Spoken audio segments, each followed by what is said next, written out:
வணக்கம் ஃப்ரெண்ட்ஸ். பாண்டியன் ஸ்டோர்ல என்ன நடக்குதுன்னு ஒரு இடம் பார்த்துட்டு வரலாம் வாங்க. மீனாவோட அப்பா டிஸ்சார்ஜ் ஆகி வீட்டுக்கு வந்திருக்க கோமதி அவங்கள பார்க்க வந்திருக்காங்க. கூடவே மீனாவும் செந்திலும் இருக்காங்க. எல்லாரும் காஃபி குடிச்சிட்டு இருக்காங்க. காஃபி குடிச்சு முடிக்கிற கோமதி டக்குன்னு ஞாபகம் வந்தவங்களா, ஆமா நீங்க வேலைக்கு போகலன்னு மீனாவோட அம்மாவை பார்த்து கேக்குறாங்க. ஆஹா இல்லங்க, இவரை பார்த்துக்கணும்ல அப்படின்னு அவங்க சொல்ல, ஆ சரி சரிங்கிறாங்க கோமதி. அதான் லீவ் போட்டிருக்கேன்னு அவங்க சொல்ல, அதுவும் நல்லதுதான். இன்னும் கொஞ்ச நாளைக்கு நானே சமைச்சு குடுத்து அனுப்புறேன் அப்படின்னு கோமதி சொல்ல, ஆஹா இல்ல, நீங்க ஆஸ்பத்திரியில இருந்த 3 நாளும் சாப்பாடு செஞ்சு குடுத்து அனுப்புனதே அதிகம். இனிமே எதுக்குங்க? உங்களுக்கு சிரமம் வேண்டாம், நான் பாத்துக்கிறேன் அப்படின்னு மீனாவோட அம்மா சொல்ல, அதெல்லாம் ஒண்ணும் சிரமம் இல்லைங்க. 11 பேருக்கு சமைக்கும்போது கூட 2 பேருக்கு சேர்த்து சமைக்க போறேன். பரவாயில்ல குடுத்து விடுறேங்கிறாங்க கோமதி. பரவாயில்லங்க, இல்ல நீங்க கேட்டதே போதும், நான் பாத்துக்கிறேன்னு மீனாவோட அம்மா சொல்ல, அவங்க அப்பா இப்பதான் கொஞ்சம் நெகிழ்ச்சியா பாக்குறாரு.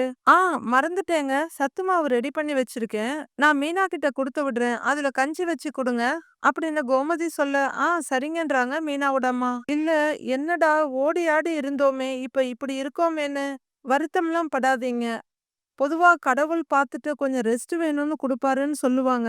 அப்படி இத கடவுள் குடுத்த ரெஸ்ட்டா நெனச்சுக்கோங்களேன் அப்படின்னு மீனாவோட அப்பா கிட்ட சொல்றாங்க கோமதி. அவரும் கொஞ்சம் ஈஸியான முகபாவனையோட சரின்ற மாரி தலையாட்டுறாரு. சரி, அப்போ நான் கிளம்பட்டுமா அப்படின்னு கோமதி கேட்க, இருந்து சாப்பிட்டு போலாம்லங்கிறாங்க மீனாவோட அம்மா. ஐயோ வேண்டாங்க, வீட்ல எல்லாம் போட்டது போட்டபடி அப்படியே இருக்கு. ஆட்டோ வேற வெயிட் பண்ணிட்டு இருக்கு. நான் கிளம்புறேங்கன்னு மீனா அம்மா கிட்ட சொல்லிட்டு, உடம்ப பாத்துக்கோங்க, நாங்க எல்லாரும் இருக்கோம், எதா இருந்தாலும் ஃபோன் பண்ணுங்க அப்படிங்கிற கோமதி அப்ப வரவங்கன்னு எழறாங்க. கூடவே செந்திலும் எழுந்திருக்க, டேய் நீ எங்கடா வர்ற அப்படின்னு கோமதி கேட்க, நானும் உன் கூட வர்றேம்மாங்கிறாரு செந்தில். அதெல்லாம் ஒண்ணும் வேண்டாம், நீ கொஞ்ச நேரம் இங்க இரு, நான் கிளம்புறேன்னு கோமதி சொல்றாங்க. சரி ஆட்டோவாவது ஏத்தி விட்டு வரேன் வாங்கம்மா அப்படின்னு செந்தில் சொல்ல, வரேங்க வரேங்கம்மா, வரேன் மீனான்னு சொல்லிட்டு கோமதி கிளம்புறாங்க. வந்துடுறேன்னு சொல்லிட்டு செந்திலும் கூடயே போறாரு. மீனாவோட அப்பா கொஞ்சம் பல்லு தெரியிற அளவுக்கு சிரிச்சுட்டு பாத்துக்கிட்டு இருக்காரு. அதுவரையிலும் நின்னுட்டு இருந்த மீனா அவங்க அப்பா பக்கத்துல போய் உட்கார, அவங்க அம்மா இன்னொரு சோஃபால உட்கார்றாங்க. மீனா, எனக்கு அமைஞ்ச மாரி இல்லடி, உனக்கு தங்கமான மாமியார் அமைஞ்சிருக்காங்க அப்படின்னு அவங்க அம்மா சொல்ல, அம்மா தங்கம்னா சாதாரண தங்கம் இல்லம்மா, சொக்க தங்கங்கிறாங்க மீனா. அப்படின்னு அவங்க அம்மாவும் தலையாட்ட, நிஜமாவே இந்த மாதிரி ஒரு மாமியார் கிடைக்க நான் கொடுத்து வச்சிருக்கணுமா அப்படின்னு மீனா சொல்ல, அவங்க அம்மா தலையாட்ட அவங்க அப்பா கொஞ்சம் சிரிப்போட பாத்துக்கிட்டு இருக்காரு. செந்தில் அவங்க அம்மாவை அனுப்பி விட்டுட்டு வந்து உள்ளர உட்கார, நீங்க இருந்து சாப்பிட்டுட்டு போங்க அப்படின்னு மீனாவோட அப்பா சொல்ல, மீனாவும் கொஞ்சம் சந்தோஷமா பாக்குறாங்க. செந்திலும் சரின்னு தலையாட்டுறாரு சின்ன சிரிப்போட. பிள்ளையார்பட்டி பக்கத்துல இடம் வாங்கியிருக்கீங்களான்னு மீனாவோட அப்பா கேட்க, ஆ ஆமா மீனா சொன்னாலான்னு செந்தில் கேட்க, இல்ல இல்ல, இடத்த கொடுத்தவரு எனக்கு தெரிஞ்சவரு, அவர்தான் சொன்னாரு, குடும்பத்துக்கு சொத்து பத்தெல்லாம் ஓரளவுக்கு இருக்குன்னு நான் கேள்விப்பட்டேன் அப்படின்னு அவங்க அப்பா சொல்ல, அப்பா என்னப்பா ஏதோ இன்கம் டாக்ஸ்ல இருந்து ரைடு வந்த மாதிரியே விசாரிச்சுட்டு இருக்கீங்க அப்படின்னு மீனா கேட்க, மாப்பிள்ளைய பத்தி மாமனார் தெரிஞ்சுக்கணும்னு நினைக்கிறாரு, இதுல உனக்கு என்னடி பிரச்சனைன்னு அவங்க அம்மா கேட்டுட்டு, நீங்க பேசுங்கங்கறாங்க. சொத்தெல்லாம் எவ்வளவு சேர்த்து வச்சிருக்கணுமோ அதெல்லாம் அப்பா சேர்த்து தான் வச்சிருக்காரு அப்படின்னு செந்தில் சொல்ல, கடைய டெவலப் பண்ற மாதிரி ஏதாச்சும் யோசனை இருக்கா, இல்ல இப்படியே நடத்தலாம்னு முடிவு பண்ணிருக்கீங்களான்னு கேக்குறாரு மீனா அப்பா. அத பத்தி இப்போதைக்கு பெருசா ஒண்ணும் யோசிக்கல அப்படின்னு செந்தில் சொல்ல, படிப்பு முடிஞ்சதுமே மளிகை கடைக்கு வேலைக்கு போயிட்டீங்களோ அப்படின்னு அவரு கேட்க, படிக்கும் போதே பாதி நேரம் கடையில தான் இருப்பேன் அப்படின்னு செந்தில் சொல்ல, ஏன் வேலைக்கு போகணும்னு அப்பவே எண்ணம்லாம் ஒண்ணும் இல்லையான்னு கேக்குறாரு மீனா அப்பா. அது தோணல, நம்ம கடை தானேன்ட்டு அப்படியே பிசினஸ்ல இறங்கியாச்சு, ஃபுல்லா கடையவே பார்க்க ஆரம்பிச்சிட்டேன் அப்படின்னு செந்தில் சொல்ல, புரியுது புரியுது புரியுது, நல்லா படிச்சிருக்கீங்க, முயற்சி பண்ணிருந்தா அப்பவே கவர்மெண்ட் வேலை கிடைச்சிருக்குமே அப்படின்னு அவங்க அப்பா சொல்ல, அப்படியே செந்தில் மீனாவை பார்க்க, மீனா அப்பா போதும்பா உங்க வேலை பத்தின பேச்செல்லாம், எனக்கு போர் அடிக்குது, சாப்பிடலாமா, பசிக்கிற மாதிரி இருக்குங்கிறாங்க மீனா. சரி நான் டிஃபன் எடுத்து வைக்கிறேன், உனக்கு பிடிச்ச கல் தோசை செஞ்சு வச்சிருக்கேன் அப்படிங்கிற மீனாவோட அம்மா செந்தில் பக்கம் திரும்பி, மாப்பிள்ள உங்களுக்கு என்ன பிடிக்கும்னு தெரியல, சொன்னீங்கன்னா அதையும் செஞ்சிருவேங்கிறாங்க. இதுதான் வேணும் அதான் வேணும் அப்படின்லாம் எதுவும் இல்ல, எது கொடுத்தாலும் பரவாயில்லங்கிறாரு செந்தில். சாந்தி கறிக்கடைக்கு ஃபோன் பண்ணி மட்டன் கொண்டு வர சொல்றேன், சமைச்சு சாப்பிட்டு கிளம்பட்டுமேங்கிறாரு மீனாவோட அப்பா. மீனாவும் அவங்க அம்மாவும் கொஞ்சம் சந்தோஷமா கொஞ்சம் ஆச்சரியமாவும் பார்க்க, சொல்லுங்க அப்படின்னு அவங்க அம்மா சொல்ல, இல்ல வேண்டாம்மா, இனிமேல்லாம் மட்டன் வாங்கி சமைச்சு சாப்பிடலாம் எங்களுக்கு நேரம் இல்ல, இப்ப இருக்கிறது சாப்பிட்டுக்கிறோம் பாங்குறாங்க மீனா. ரொம்ப பசிக்குதுன்னு அவங்க சொல்ல, சரி வா எல்லாத்தையும் எடுத்து வைக்கலாங்கிறாங்க அவங்க அம்மா. தெரு தெருவா அலையிற மயிலு, பேசாம அம்மா சொன்னபடி வீட்டுக்கே போயிடலாமா, வேண்டாம் வேண்டாம், அங்க போய் உட்கார்ந்தா அவங்க கஷ்டப்படுறாங்க, கால் போன போக்குல எங்கேயாச்சும் போவோம் ஆனா எம்புட்டு நேரம் தான் இப்படி நடந்துகிட்டே இருக்கிறது? அப்படின்னு யோசிச்சுட்டு நடு ரோட்ல நிக்கிற மயிலு ஒரு பக்கம் திரும்பி பாக்க, அங்க ஒரு ரெஸ்டாரண்ட் இருக்கு. அங்க ஒரு சின்ன போர்டு இருக்கு. அத திரும்பியும் பாக்குறாங்க. அதுல வேலைக்கு ஆட்கள் தேவைன்னு இருக்கு. போர்ட பாக்க ரெஸ்டாரண்ட் இருக்கவும், மறுபடியும் போறாங்க. மறுபடியும் திரும்பி வந்து பாக்குறாங்க. வேலைக்கு ஆட்கள் தேவைங்கிற அந்த போர்டு அவங்கள கட்டி இழுக்குது. பேசாம தெரு தெருவா அலையறதுக்கு இங்கேயே இருந்துரலாமா? ஆனா என்ன வேலை காலியா இருக்குன்னு தெரியலையே! என்ன வேலையா இருந்தாலும் செய்ய வேண்டியதுதான். வேற என்ன பண்றது? அப்படின்னு நெனைக்கிறவங்க உள்ளார வர்றாங்க. கல்லாகிட்ட வந்து நிக்க, "வாங்க மேடம், சாப்பிடுறீங்களா? பார்சலான்னு?" அவரு கேக்குறாரு. கையில யோசிச்சுட்டு இருக்க, "சாப்பிடுறதுன்னா உட்காருங்கங்கிறாரு அவரு." "இல்ல, சாப்பிடலாம் வரல.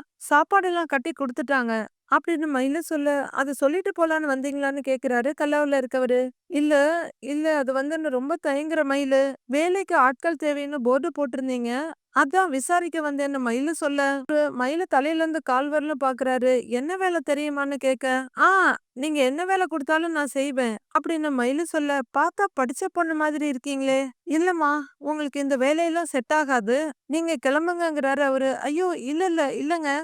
அதெல்லாம் ஆகும். ஹோட்டல்ல கணக்கு பார்க்கணும்னா குடுங்க பார்க்குறேன். பில் போடணும்னா கூட நான் போடுவேன்." அப்படின்னு மயிலு சொல்ல, "என் வேலைய உங்களுக்கு குடுத்துட்டு நான் என்னம்மா பண்றது?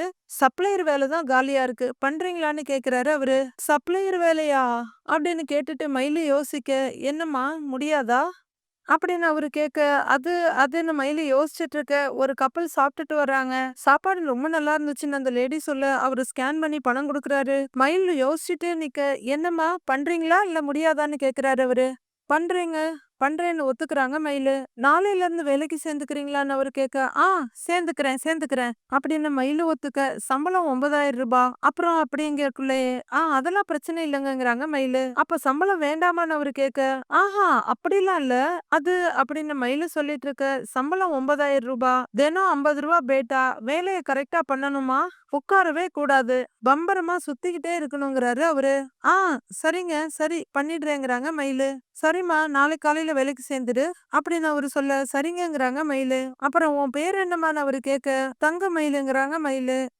நல்ல பேரு. நாளைக்கு வந்துருமான்னு அவரு சொல்ல, தேங்க்ஸ்ங்கிறாங்க மயிலு. மயிலு வெளிய வந்துட, "ஏம்மா, அந்த லாஸ்ட் டேபிள்ல பாருங்க, அவங்க ரொம்ப நேரமா உட்கார்ந்துருக்காங்கன்னு" ஒருத்தங்களுக்கு இன்ஸ்ட்ரக்ஷன் குடுத்துட்டு இருக்காரு. வெளிய வர்ற மயிலோட மொபைல் ரிங் ஆக எடுத்து பாக்குறாங்க. அம்மா அப்படிங்கிறவங்க ஃபோன காதுல எடுத்து வச்சு, "அம்மா, ஹலோ" அப்படிங்கிறாங்க. வீட்டுக்கு வரலையான்னு அவங்க அம்மா கேட்க, "இல்ல, வரல." அப்படின்னு மயிலு சொல்ல, "ஏன் இன்னைக்கும் தெரு தெருவா சுத்திட்டு இருக்க போறியா? எத்தனை நாளைக்குடி இதெல்லாம்?" அப்படின்னு அவங்க அம்மா கேட்க, "அம்மா, நான் வேலைக்கு சேர்ந்துட்டேன்." அப்படின்னு மயிலு சொல்ல, "வேலைக்கா? என்ன வேலைன்னு?" கேக்குறாங்க அவங்க அம்மா. "அது அது ஹோட்டல்லம்மான்னு" மயிலு சொல்ல, "ஹோட்டல்ல என்ன வேலைன்றாங்க?" அவங்க அம்மா. "அது அது சப்ளையரா வேலைக்கு சேர்ந்திருக்கேன்." அப்படின்னு மயிலு சொல்ல, "பைத்தியக்காரியாடி நீ? ஏண்டி, நல்லா இருப்பேன்னு நினைச்சு உன்னை கட்டி கொடுத்தா, நீ பாட்டுக்கு என்னென்னமோ பண்ணிக்கிட்டு இருக்கிற? மயிலு, முதல்ல நீ கிளம்பி வீட்டுக்கு வா." அப்படின்னு அவங்க அம்மா ரொம்பவே பதறாங்க. "அம்மா, அம்மா, நான்லாம் எங்கேயும் வரல. என்ன ஆள விடு. எனக்கு இப்போதைக்கு இருக்கிற ஒரே வழி இதுதான். ரோடா தெரியறதுக்கு இது எம்புட்டோ பரவாயில்லம்மா. நீ சும்மா ஏதாவது பேசி என் மண்டைய கழுவாத. நான் வைக்கிறேன்னு" மயிலு சொல்ல, "ஏய், இருடி. மயிலு, சொன்னா கேளு மயிலு. அந்த வேலையெல்லாம் வேணாண்டின்னு" கெஞ்சுறாங்க உங்க அம்மா. "அம்மா, நீ சொன்னது நான் கேட்ட வரைக்கும் போதும். நான் வைக்கிறேன்னு" மயிலு சொல்ல, உடனே, "ஏய், இங்க பாருடின்னு" மிரட்டலா கூப்பிடுறாங்க பாக்கியம். "நம்ம குடும்ப கௌரவத்துக்கு அந்த வேலையெல்லாம் சரிப்பட்டு வராது." அப்படின்னு அவங்க அம்மா சொல்ல, "அம்மா, கௌரவத்த பத்தியெல்லாம் நீ பேசவே கூடாது. வை ஃபோனன்னு" வேகமா காதுல இருந்து ஃபோன எடுத்துடுறாங்க. "ஏய் மயிலு" அப்படின்னு அவங்க அம்மா கூப்பிட்டுட்டு இருக்கவே கால் டிஸ்கனெக்ட் ஆயிடுது. அவங்க அம்மா அங்க வருத்தத்தோட நிக்க, மயிலு தயக்கத்தோட ரெஸ்டாரண்ட் திரும்பி பாக்குறாங்க. வீட்ல கோமதியும் கதிரும் சோஃபால உட்கார்ந்துருக்காங்க. "இந்தடா, கேரட் சாப்பிடு, கண்ணுக்கு நல்லதுன்னு" ஒரு கேரட்ட கோமதி நீட்ட, அப்படின்னு வாங்கி கடிக்க ஆரம்பிக்கிறாரு கதிர்.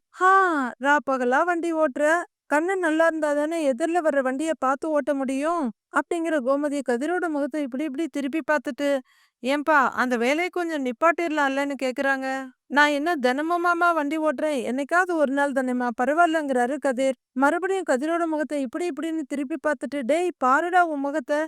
எப்படி கருத்து போய் கிடக்குற? முடிய பாரு, நார் நாரா இருக்கு. தலைக்கு நான் எண்ணெய் வச்சு விடவான்னு?" கோமதி கேக்குறாங்க. "இல்லம்மா, வேண்டாம்."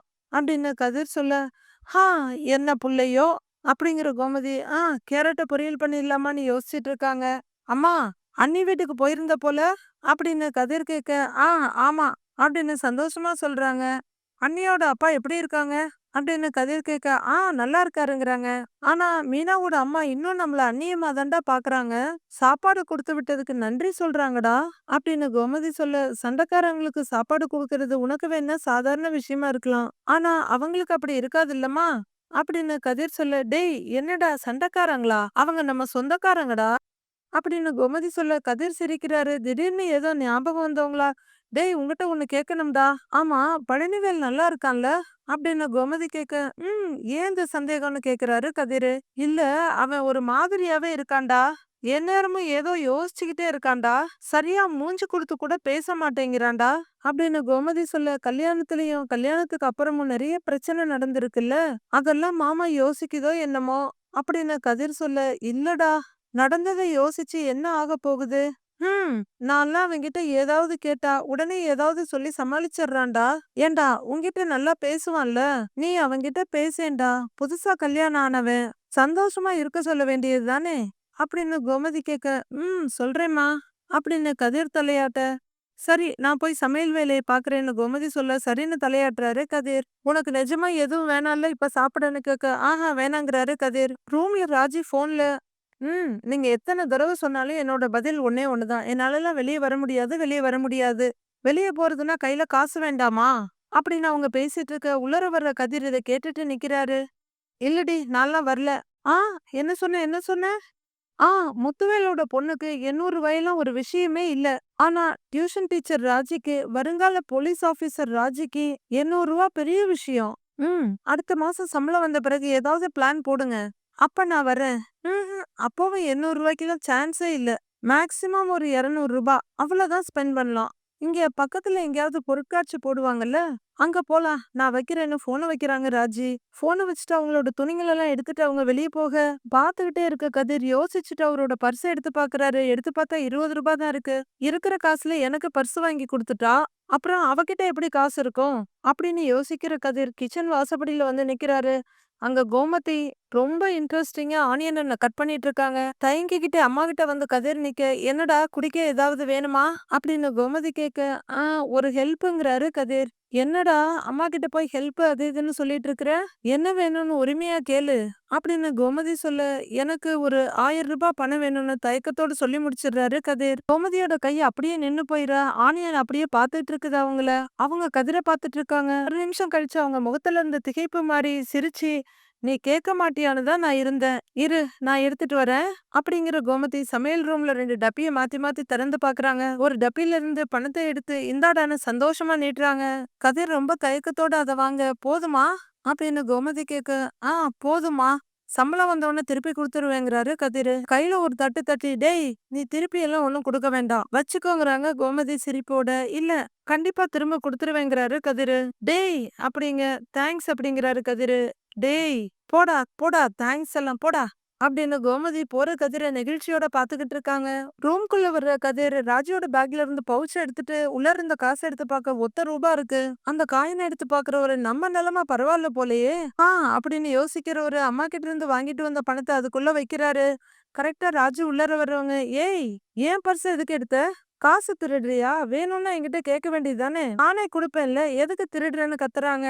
கதிருக்கு சிரிப்ப அடக்க முடியல. ஏதோ ₹1,00,000 வச்சிருக்க மாதிரி என்ன பில்டப் குடுக்குறா பாரு அப்படின்னு நினைக்கிறவரு கலகலன்னு சிரிச்சிடுறாரு. ஏய் என்ன சிரிப்பு? அப்படின்னு ராஜு கேட்க, பர்ஸ்குள்ள இருந்து அந்த காயினை எடுத்து, என்ன இதுன்னு கேக்குறாரு. இருக்கிறது ₹5. இத திருட வேற செய்யறாங்களா? அப்படின்னு கதிர் கேட்க, பாத்துட்டியா? அப்படின்னு ராஜு குரலை இறக்கி கேட்க, பாத்தாச்சு பாத்தாச்சு அப்படின்னு ஜாலியா சொல்றாரு கதிரு. சரி அதெல்லாம் விடு, எதுக்கு பர்ஸ் எடுத்த? அப்படின்னு ராஜு கேட்க, காசு இல்லன்னு ஃப்ரெண்ட்ஸோட எல்லாம் வெளியே போகாமலாம் இருக்க வேண்டாம். இந்தா உன் பர்ஸ்ல காசு வச்சிருக்கேன், போயிட்டு வான்னு அம்மா கிட்ட வாங்கிட்டு வந்த காசை காமிச்சு மறுபடி பர்ஸ்குள்ள வைக்கிறாரு கதிர். நீ போன்ல பேசினதெல்லாம் கேட்டேன். முத்துவேல் பொண்ணு மட்டும் இல்ல, இங்க இருக்க ராஜியும் காசு செலவு பண்ணலாம். சந்தோஷமா போயிட்டு வா. அப்படிங்கிற கதிர் ராஜியோட பர்ஸ் அங்க வச்சுட்டு ரூமை விட்டுட்டு வெளியே போயிடுறாரு. மீனா அவங்க அம்மா அப்பா 3 பேரும் உட்கார்ந்துருக்காங்க. மீனா ராத்திரி சாப்பாட்டுக்கு இங்க இருப்பல்ல அப்படின்னு அவங்க அம்மா கேட்க, இல்லம்மா அவங்க வர்றேன்னாங்க, வந்த உடனே கிளம்ப வேண்டியதுதாங்கிறாங்க மீனா. தினம் 2 பேரும் இப்படி வந்துட்டு 10 நிமிஷம் பேசிட்டு உடனே கிளம்பணுமா?